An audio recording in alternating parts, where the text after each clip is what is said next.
Good evening, and thank you for joining us here on UCTV News. I'm Julia LeBlanc. And I'm Lindsay Kane. We are live tonight with your weekly UCTV News update. Let's get right into the latest UConn news. The case for the 6 UConn men charged in connection to a student's death continues. 2 of those students are expected to appear in Rockville Superior Court within the next few days. Matthew Mall's court date is today, and Dylan Morose is due in court tomorrow. The Hartford Courant reports both students are filing for accelerated rehabilitation, which could possibly erase the charges.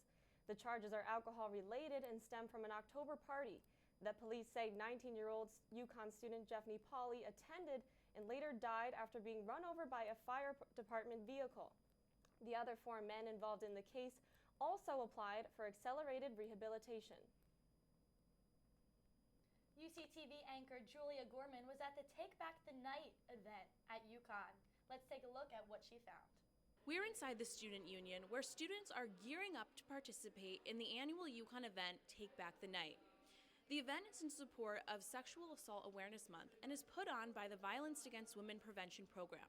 Take Back the Night began with presentations in the Student Union Ballroom by speakers and performers emphasizing the need for a community response to the issue of gender-based violence.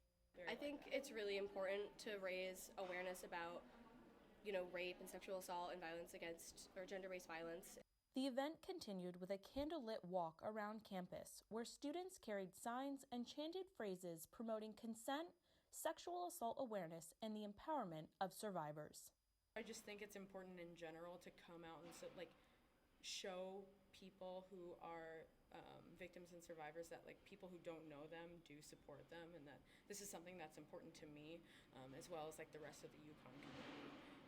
The final portion of the event allowed survivors to share their personal stories with the audience in a safe space, and counselors were available for more private support. We've progressed in the sense that people can now talk about it, but we haven't progressed in the sense that it's an issue that's been eliminated. 1 in 4 women will survive rape or attempted rape during their college career, and rape is currently the most common violent crime on college campuses in the United States. It's almost a silent epidemic in a way, the amount of people that are constantly getting sexually assaulted, and it's really important to bring that up and just maybe get it to stop. I mean, that'd be the hope, that would stop happening. Students have just wrapped up another memorable Take Back the Night here on campus. For more information on how you can get involved in events like tonight's, feel free to visit the Women's Center on the 4th floor of the Student Union. For UCTV News, this is Julia Gorman. It's a great story, and it's great to see that there's so much support here for UConn students if they go through something like that. Yeah, definitely. That event, it just is so good to bring awareness to, and it's great for people like that to know that they have people that they can always talk to. Right. Steve Stevens, the accused Facebook killer, was found dead in Pennsylvania this morning. According to a Pennsylvania State Police tweet, Stevens was spotted this morning by police officers in Erie County. Police say after a brief pursuit, Stevens shot and killed himself. Stevens is accused of killing 74-year-old Robert Godwin in Cleveland, Ohio on Easter Sunday. The shooting was broadcasted on Facebook Live.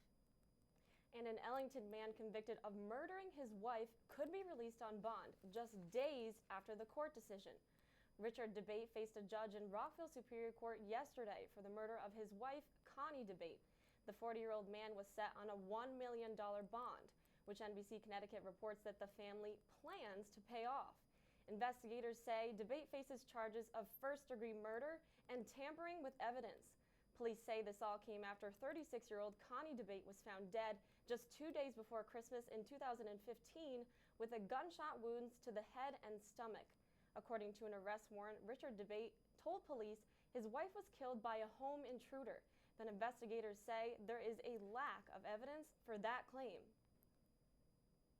A food delivery driver has been arrested in connection with a deadly hit-and-run in Middletown.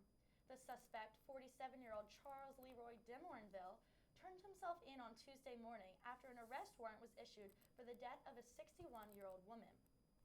Barbara Ettinger was struck and killed while putting a letter into her mailbox on March 31, 2016. Demornville is being charged with negligent homicide and evading responsibility.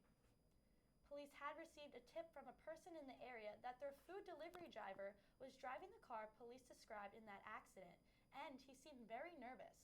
The suspect's wife claims her husband was not involved with the incident, but was in the area. De Morinville will be seen in court this week. And veterans can now get help through a new pilot program that allows for some more health care coverage. The Associated Press reports ailing veterans with minor injuries and illnesses can use the federal health care to seek help from CVS Minute Clinics. This all comes after an announcement made by the Department of Veterans Affairs today. The new program is currently only active in the Phoenix area, and is run by VA Secretary David Shulkin. 3 years ago, the VA received allegations of chronically long wait times, and the Associated Press reports Shulkin is attempting to solve that problem. A 12-year-old girl in Virginia is considered a hero after punching a carjacker who was trying to steal her mother's van with her little sister still inside. Maddie Wheeler and her 7-year-old sister Molly were on their way to Busch Gardens when their mother witnessed an accident on the highway. As she pulled over to help, the man who caused the accident managed to climb inside their vehicle. The girl started screaming and punching the man as hard as she could until her little sister was able to make it out of the car. She even put the car in drive to keep the engine from starting, which is a safety feature in the van. She suffered a broken wrist, but both her and her sister are safe. The suspect is being charged with 3 counts of felony carjacking, felony hit and run, and driving under the influence of drugs. When you think of an Uber ride, it's usually taking you somewhere, but instead, this new feature comes to you. Uber Eats has been offered in Connecticut since August, and NBC Connecticut reports that now more than 500 restaurants are participating in the service. According to the Uber Eats website, places in Fairfield County, New Haven County, and Hartford County have partnered with the company. This is a really amazing feature. I just learned that Bears in Hartford is part of that as well. Oh, wow. So I'm excited to maybe dig into that. Yeah, no, this is definitely so cool. Uber's already so popular, and this is definitely something that I know all the kids at UConn are going to be very excited to hear about. Right. And that's all we have time for here tonight on UCTV News. Thank you so much for joining us for our live weekly broadcast. Be sure to watch us on our YouTube, UCTV Channel 14, and like us on Facebook for constant news updates around campus. From all of us at UCTV News, good night.